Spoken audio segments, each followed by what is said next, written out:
My name is Nancy, and I am the moderator for today's session. And the Master Gardener panel members joining me are Elizabeth, Roseanne, and Teresa. Zoom co-hosts are Kathy and Hillary. Our program is divided into 3 parts. First is our main lawn care topic. Next are the details of 2 different weed and an insect, you're likely to encounter in your yard soon.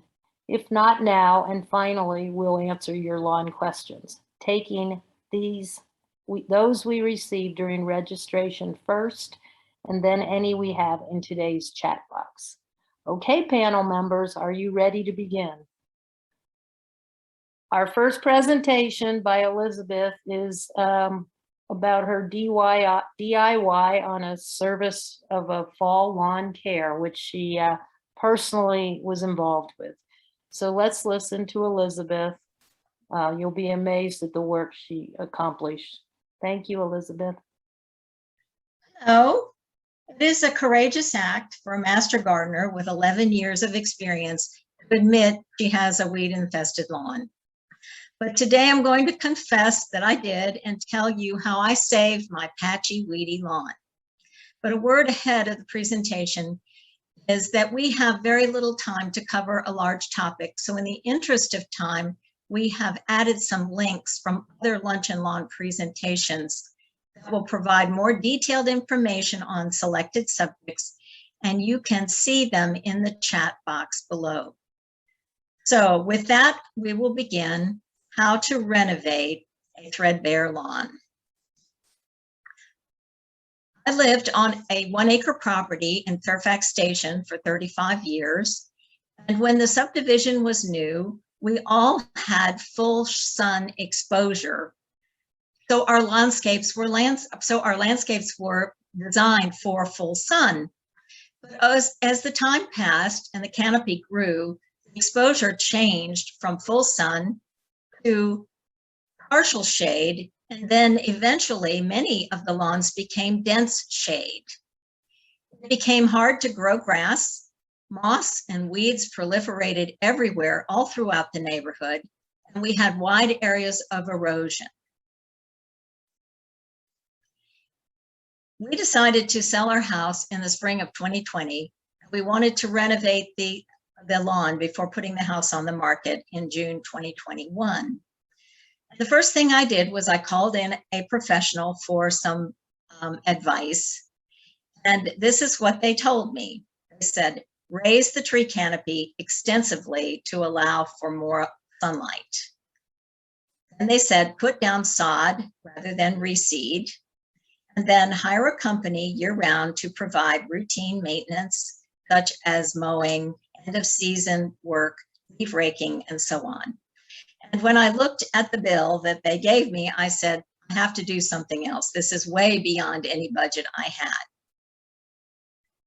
So I decided to renovate the lawn myself, becoming the general contractor, using day workers as I identified them, but I had a limited time and budget to get it done. And my challenges were the following. I had only 1 year. The whole neighborhood was infested with weeds and moss. The weed seeds would continue to blow downhill into my yard. My next door neighbor had a significant erosion problem that caused downhill flooding and was unwilling to address the problem. Now, I decided the first thing I could do was to just get smart. So I reviewed many of the research materials I had worked with before. I had been on the home turf program for 2 years as part of my Master Gardener internship, which provided a good start for research. And I reviewed the lectures from the home turf training modules from Dr. Michael Goatley, who is turfgrass extension specialist from Virginia Tech. And if you're interested in more information about Dr. Goatley, he is also the landscape consultant for the Augusta Country Club, where they hold the Masters Golf Tournament. I also reviewed home turf research on the on our website and all the handouts in the plant clinic boxes. I pursued soil testing, which was absolutely essential. And then I looked on the internet for specific problems with weed infestation and soil erosion. Then I decided to cut the learning curve by watching videos. Videos are wonderful. And what you do is you just watch somebody else do the work first and decide, and you do it. And then you benefit from the tricks of the trade and the best practices that they show you. You learn about specific products, and you also see some tools that will be helpful. And when you see what they're doing, you can determine what kind of workforce you're going to need, and you can decide what you can do for yourself and what jobs you're going to have to hire someone to do for you.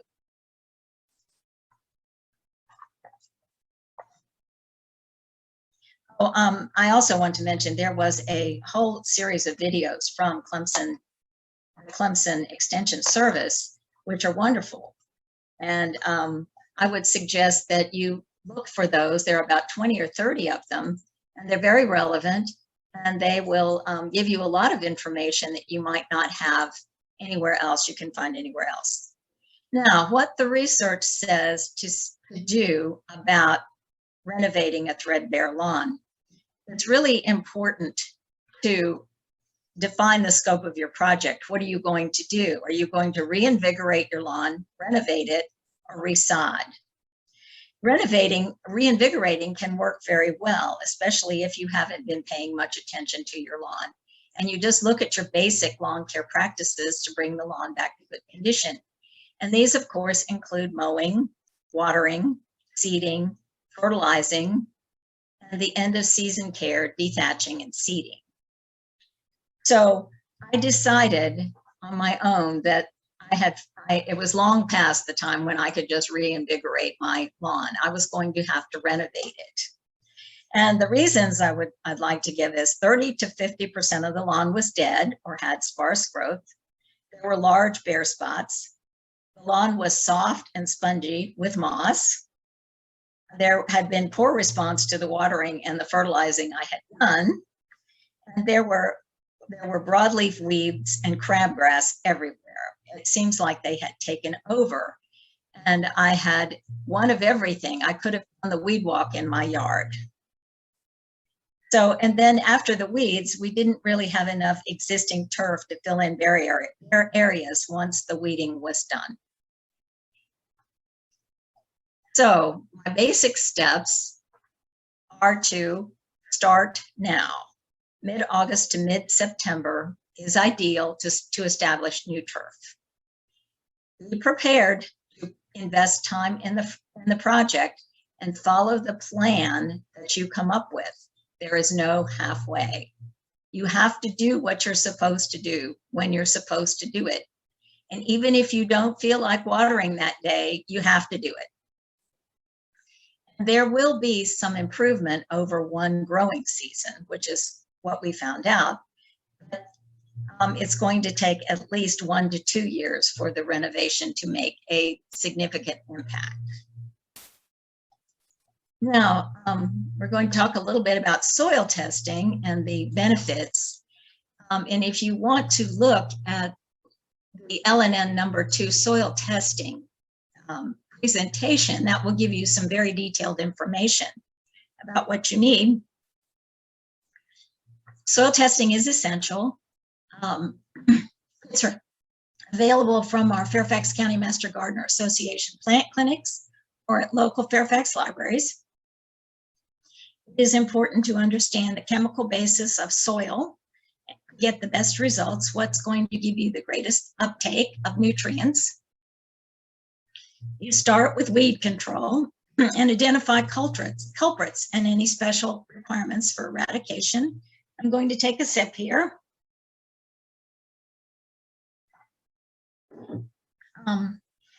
Turf Builder works for large areas, and it takes about 5 to 8 days to kill specific weeds like clover, dandelions, and so on. Hand pulling works, but also spread seeds. You can selectively spray weeds with a broadleaf herbicide if the weeds are primarily non-grasses. herbicide is going to take 5 to 15 days to work. And you need to be careful not to kill the grass.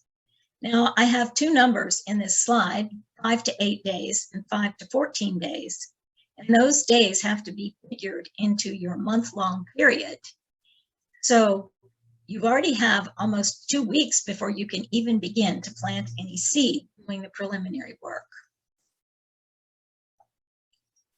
So now the next steps are to mow your lawn very short, 1 to 2 inches tall, actually scalp it to allow the seeds, to allow the sun to reach the soil and establish new seedlings quickly.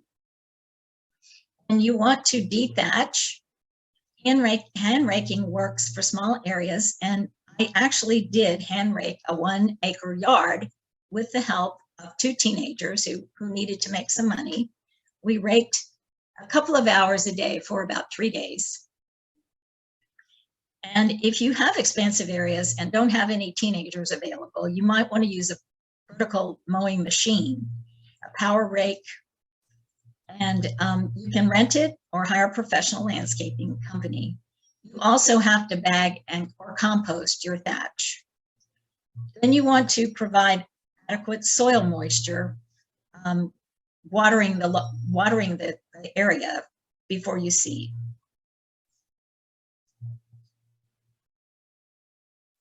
Okay. To prepare the seed bed, you want to hand rake, and for smaller areas, you want to make the soil surface with a weasel to about 1/8 inch to 1/2 inch. And then for large areas, you can use a core aerator. And we do have a link to the lunch and lawn presentation about core aerating, seeding, and top dressing. Again, you can rent a device or let the professionals do the work for you. I chose to have some professionals come in to core aerate and to help me. Normally, you will need 3 to 5 passes for highly compact soil. And if in fact you have a lot of bare spots, you have highly compacted soil. So then you're going to top dress the surface with a thin layer of topsoil and compost for barren areas. And fertilizing, you will follow the recommendations that you obtained from your soil test. I did, to the letter. And the next thing I want to tell you about are some equipment that you might want to choose to help you in this project. There are power rakes, vertical cutters, core aerators, and lawn rollers.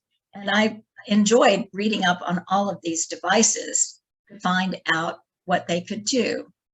So a power rake, as you can see in the picture on the right, is just like a lawnmower, but instead it has tines instead of the cutting blades that just pick up and throw out the thatch. You still have to hand rake to remove all of the debris that it will dig up. And then this is called a vertical mower, and it's called a verticutter. And it cuts through the thatch into the soil, which is very efficient.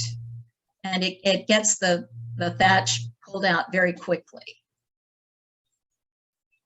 And then you have your core aerator, which I think everyone is familiar with. And many people do this. It's almost like mowing your lawn, so it's not hard to do. It's similar to a power mower, and you can see, if you look carefully down at the corner of the pictures, you can see these little pods of grass that come out, and that's what it will do, dethatch. So now we're going to talk a minute about seedling selection. And again, we have another lunch and lawn and lunch presentation, LNL presentation number 3, selecting turf grasses for mid-Atlantic. And rather than go on for half a day about how you can come up with a seeding mixture, I would just like to give you some general guidelines at this point in time. What you're looking for is something with low input and maintenance. That means your lawn is not watered with a sprinkler system. You fertilize once a year or less. You mow once every 1 to 2 weeks, and you want something that is drought tolerant. And the recipe is 50 to 60% Kentucky bluegrass, 40 to 50% fine fescue. And for high traffic areas, you can add tall fescue. For shady areas, you have similar parameters, you would change the mix to 80% fine fescue, 20% Kentucky bluegrass. Now, applying the seed, that's the fun part. You're going to bulk up your seed by mixing it with 1 part seed to 4 parts organic fertilizer. You can also buy treated seed, which is expensive but less work, and I will confess that's what I did. So you divide your area that you're seeding into halves or quarters, and you seed in 2 or 4 directions to cover everything.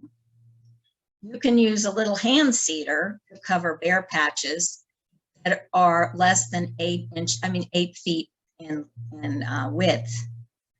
And for bulked up seed, you want to use a rotary spreader to spread the seed in 2 directions. The next step after seeding is to roll and water. So you roll the seed into the seed bed with a lawn roller. Again, you can rent it and do it yourself or have it professionally done. You water lightly in the mid-morning and often enough to keep your surface slightly damp. You don't want to allow the soil to become too dry or too wet.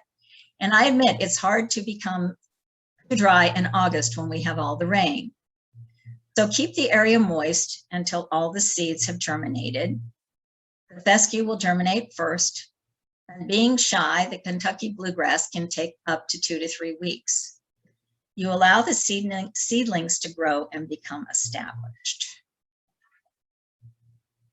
And here is a picture of the lawn roller, which I was lucky enough to be able to borrow from a neighbor.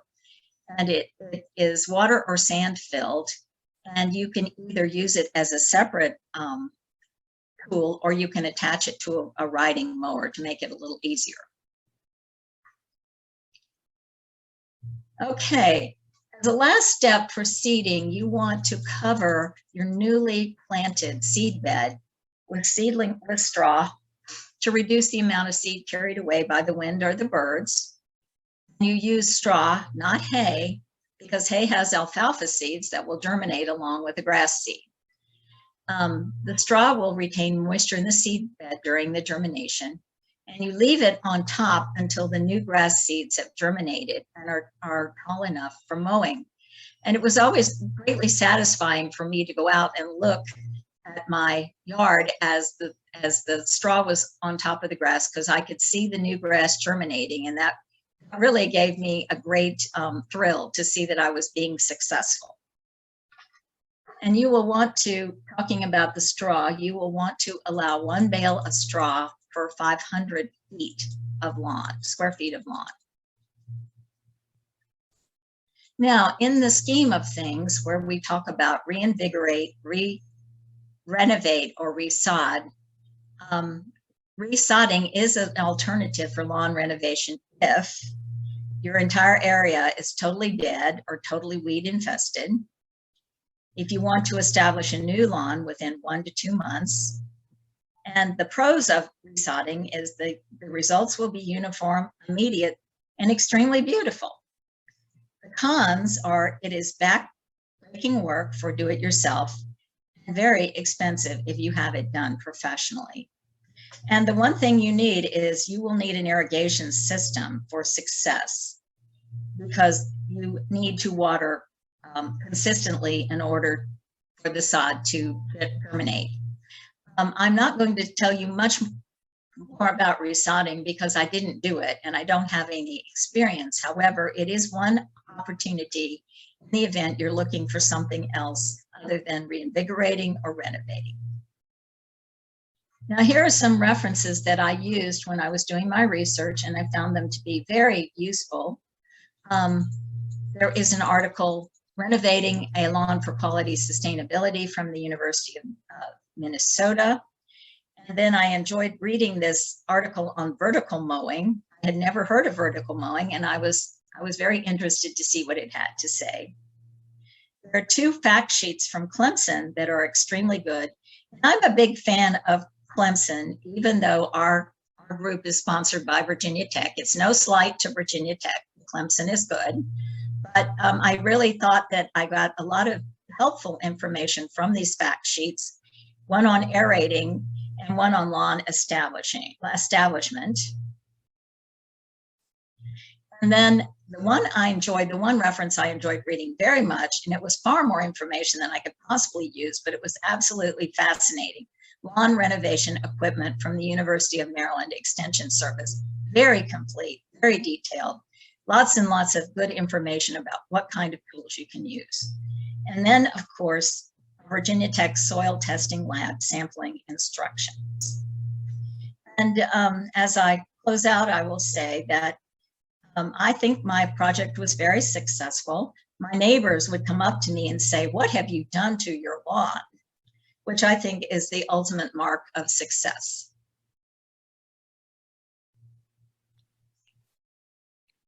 Thank you, Elizabeth. You have you made us quite envious, and we certainly appreciate your assistance and information on reinvigorating. And now we'll all go out and try the same. So we appreciate your presentation. Thank you. Roseanne will be telling us about Bermudagrass, both as a weed and as a type of a turf. So Roseanne, tell us all about it.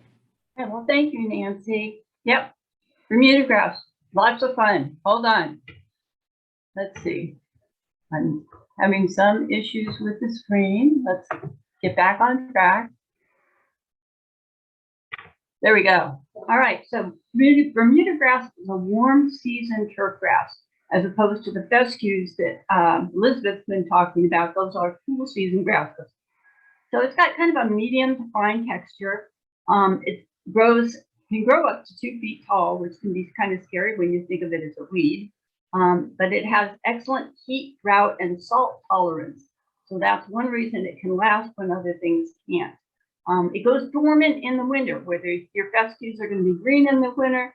This one turns brown, usually occurs after the first freeze.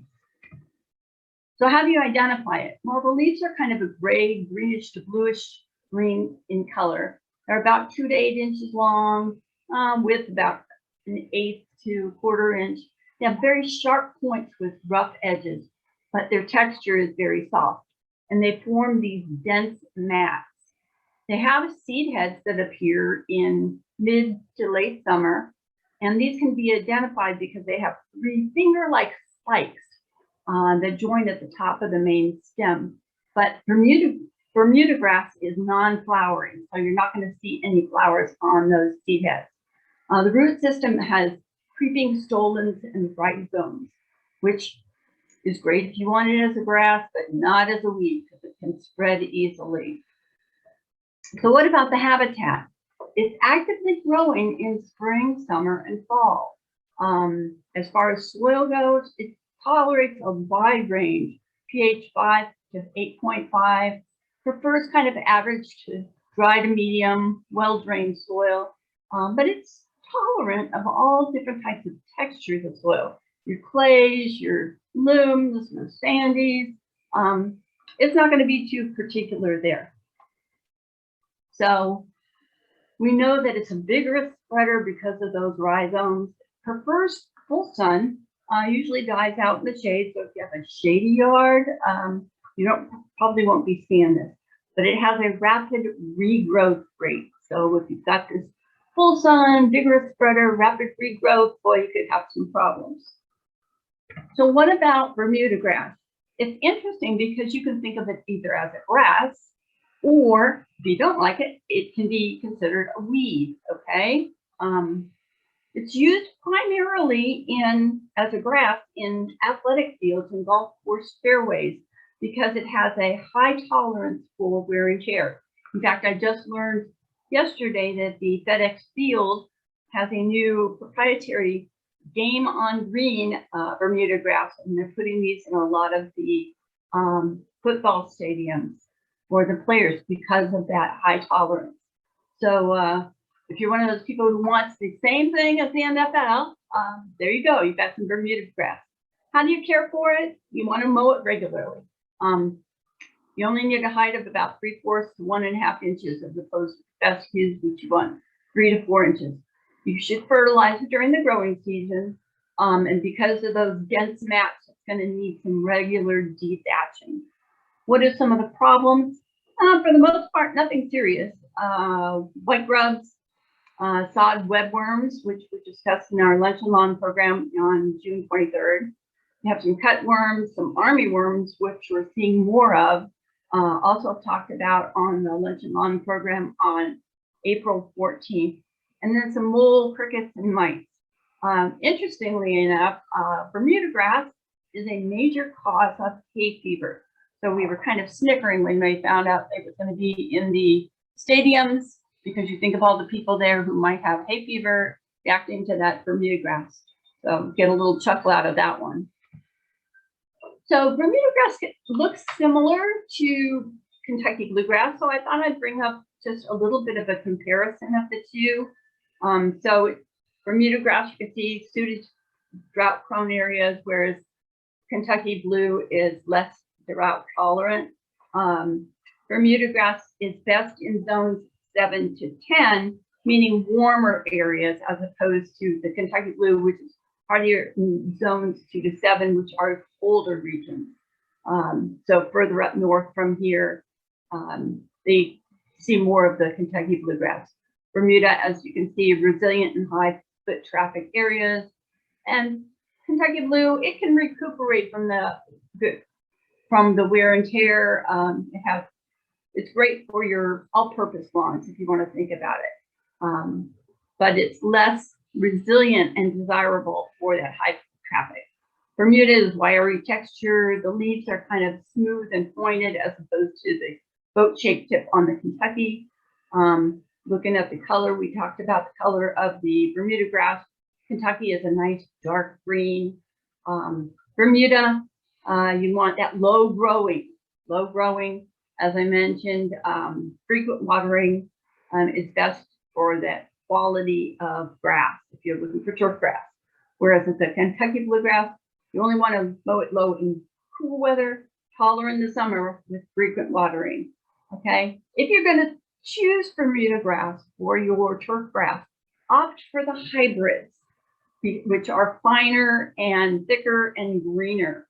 There was an interesting article that I've got referenced at the end in the Washington Post home section on gardening, and did a comparison of Bermuda grass and zoysia grass because of the increased climate change and the warmer weather here. So people are slowly moving away from those cool weather grasses and moving more toward the Bermuda grass and the zoysia. So that's an interesting article if you want to look into that one. So Bermuda grass, as I mentioned, can also be a weed. Yes. Oh gosh, it's a perennial weed. Other names, particularly the wiregrass or double grass. And as I mentioned before, because it's a vigorous grower, it can be difficult to control. Sometimes we can confuse it with Nimblewill. So you've got some pictures there. On the left is your Bermuda grass, on the right is your Nimblewill. And here's another comparison. You can see the stem portion, the hairy ligule on the Bermuda versus a membranous ligule on the Nimblewill. You can see these brown patches that form with the Bermuda grass. It's a little bit paler green in color, fine texture, and then it has these dead patches that are kind of straw-like when it goes dormant. So you may want to. And another thing too is if you're not sure what you've got, take a sample of that either to one of our plant clinics at the farmers markets over the summer, or to your local garden center, because they can help you identify exactly what it is if you have trouble, and they can help. If it's a weed, they can help you try to treat it. Right. One of the fun things I learned about Bermuda grass is a host plant. So it is important for the southern skipperling butterfly. which is the smallest of the skippers. And again, you know, we talk about the pollinators, and these butterflies are important as far as pollinators.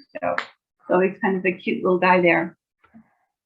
How do you manage this stuff? Well, let's refer to the Virginia Cooperative Extension Pest Management Guide, the Home and Ground Animals version 2021, a great resource, okay? Cultural management, you want to use good lawn care practices. We talked about that, the mowing, the watering, the fertilizing, depending upon whether you want that Bermuda as a weed or a turf grass, check it out. So you can refer to table 5.3. For the mechanical management, lawn and in your lawn and ornamental gardens, hand pulling is always the best method. Remove all parts of the root system. Do not rototill those live plants. And I can tell you, I had an enemy plant that I was growing in the front of my house, got all afternoon sun, gorgeous, until it started taking over the world. So I dug it out, and I spent about 2 more years at least digging up those plants because they kept coming back from the tiniest pieces of root. I didn't know that when I first put it in. So I know now, be careful with any rhizome type plants, particularly your weeds. How do you manage it? Chemically, use herbicides as a last resort. Your best method is always to spot treat rather than just doing a gigantic thing unless you really need some help. Be aware that the herbicide cautions any potential risks. Be aware of wearing the proper protective gear. Okay, as far as the pre-emergence go, there were none noted for Bermudagrass. Post-emergence, they suggest using a liquid selective. Keep in mind the word selective that's geared for Bermudagrass as opposed to a non-selective one that covers a lot of other things. So a selective post-emergent herbicide with phenoxyprop as an active ingredient. In lawns, you want to always apply to the actively growing weeds, and it's best when they're young. Okay, you can spot treat with some non-selective glyphosate, or if you're really desperate, you can renovate the entire lawn. Again, your local garden center or your plant clinics can help with some information on that. So here are some of the resources I found, and at the bottom I mentioned that gardening article. Very, very fascinating looking at the comparison, the pros and the cons of Bermuda and zoysia grasses. So you might find that interesting. So Nancy, back to you. Wow, Roseanne, I guess it is a good choice if you're looking for a certain type of pollinator, the skipper, but the hay fever part may be a negative, but thank you so much for sharing this. And now we're going to listen to Teresa discuss the chinch or cinch bug. Note the 2 spellings. And Teresa, thank you for this presentation. Hi, my name is Teresa.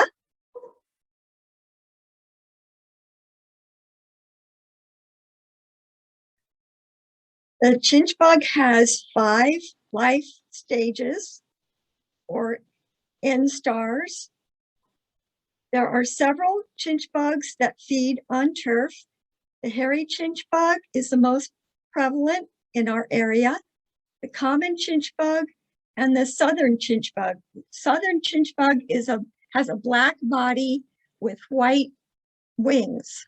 As you can see, these are very small. They are about 1/10 of an inch in size. In the spring, the adults emerge from sheltered areas, and the egg laying occurs when temperatures reach 70 degrees, generally in May or early June. During this time, the insects mate repeatedly. It takes about a month from the time the eggs hatch until the insects are mature. They primarily walk or spread by mating flights. The eggs hatch into young nymphs, which do the greatest amount of damage, first seen in June.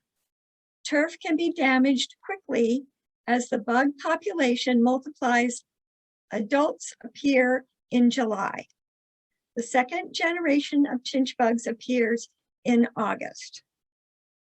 And you can see all stages of the chinch bug in the thatch at the base of the turf grass plants.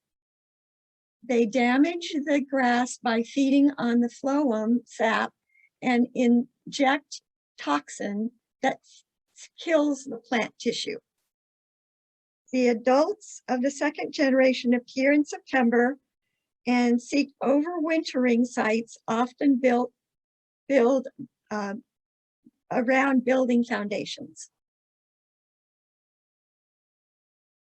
Okay, recognizing the lawn damage. Grass hosts is preferred in order: bent grasses, fine fescues, Kentucky bluegrass, perennial ryegrass, and zoysia grass. Chinch bugs suck plant juices from the grass blades. Most common above ground insect in Virginia, injecting a toxin kills plant tissue, causes irregular yellow patches. You can test for chinch bugs by cutting both ends off of a large plastic or tin can, push one end into the soil and fill the can with water. Chinch bugs will float to the surface if present. And you want to do this around the green area because they've already killed the brown area. So there may not be as many chinch bugs in that area. Chinch bugs hatch and mature in 4 to 6 weeks, applying insecticide before eggs hatch. Watering during treatment maximizes control, placing active ingredients directly in contact with the chinch bugs. There's chemical control, and there's also biological control by the big-eyed bug, primarily predator of the chinch bug. And these are my references. I really enjoyed the Ohio State University. It was very informative. And back to you, Nancy. Very good. Thank you, Teresa. I hope I never see that pest in my yard. Okay, right now we're going to look at some questions, and I'm looking at the participants.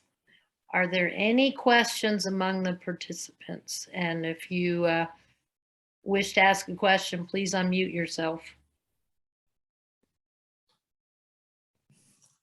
So this is Tony. I see a question from Lauren that was submitted, and Lauren is starting a new tall fescue lawn from seed, which is the right time of the year to be doing it. So good on you, Lauren.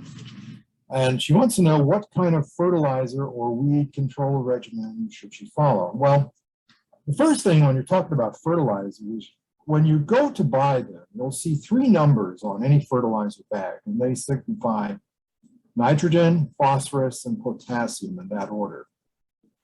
Lawn fertilizers, however, are sold in two different components. One is a starter fertilizer, and the other is a maintenance fertilizer. So, as you might connote from the word starter, this is the one that you want to use when you're first seeding your lawn with fescue.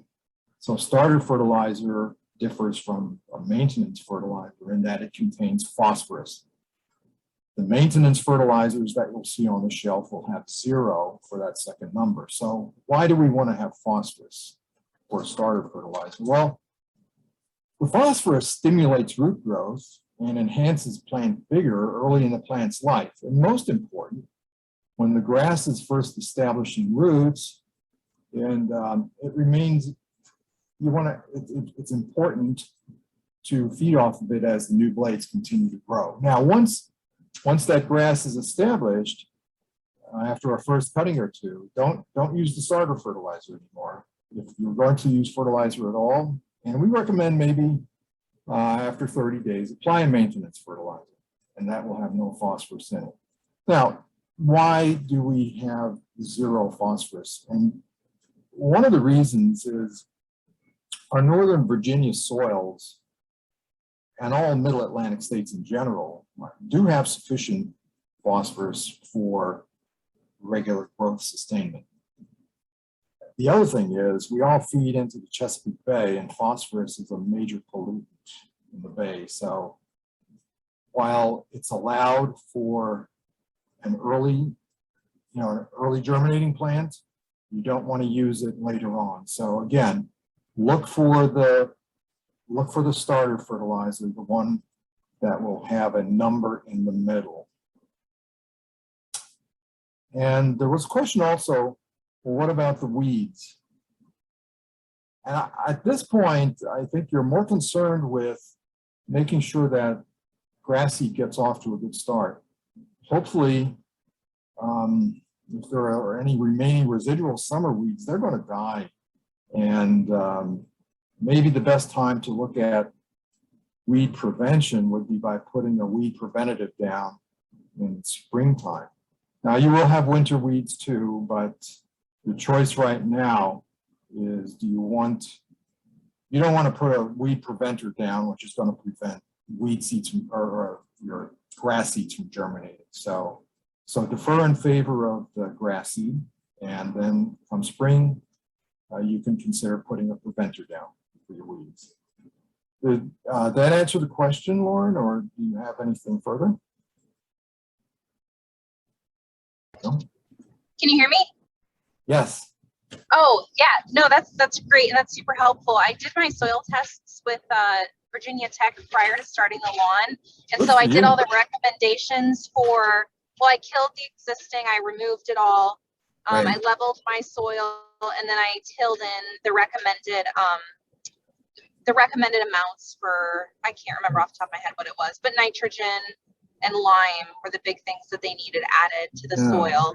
And so I wasn't sure if I should do a starter fertilizer with my seed or just do like a light layer of compost with the seed, because I didn't see anything other than like a follow-on fertilizer recommendation down the road. Right. And that's kind of what I was curious there. So to answer that question, yeah, I would use the starter fertilizer. And I think, as was mentioned in Elizabeth's brief, you could also put a top dressing on, maybe a 1/4 inch of compost. And that's what that's going to do is enhance your seed to soil contact so that it further enhances the germination. Okay. If you don't mind, can I steal one more question with my time? I'm not, go ahead. Go ahead. We have 1 minute. Okay. Oh, okay. So I heard someone discuss rolling.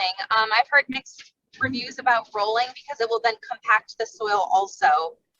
Is that still kind of like the consensus is to roll, especially after tilling, or is that situationally dependent? I guess it's going to be situationally dependent. There will be cases, I guess, if it's a major renovation, yeah, you want to probably roll it to get it as smooth as possible. But you know, if you're doing, I have never done rolling myself, so again, it's situational dependent, I guess. Okay, great. Thank you so much. Okay. Thank you, Lauren. We have very little time, but we have one more question. I'm not sure we can. Andrea, you want to phrase that for us? And I think someone else is going to answer it. Unmute. Hang on. Really, it was just that my lawn is so wet. It's always wet, or sometimes it's like so dry that you know, it doesn't seem to be able to make up its mind. But with all this rain, I thought I'd better find out if there's anything special it could do to minimize the damage that's taking place. Well, Do you want me to take that one? My thought is this. Did anybody else want to take it before I jump in? Well, my only thought is if it's perpetually wet, you may need to look and see if there's a drainage issue. Because if you're living on a downhill slope or something like that, and you mentioned damage, I mean, I think we need to understand the type of damage. Are you getting your lawn washed out, or is it just not growing? No, I'm really anticipating the damage because it's very soggy right now, but I'm trying to get a jump on it. Yeah, I would think that kind of investigate to see if there's a reason that it is soggy. I mean, there's ways that you can test for your ground penetration, and we can email you later about more information. Sure, And and we know what your issue is. thank you. And I'll refer to the past lunch and lawn sessions as well. Okay, great. Okay.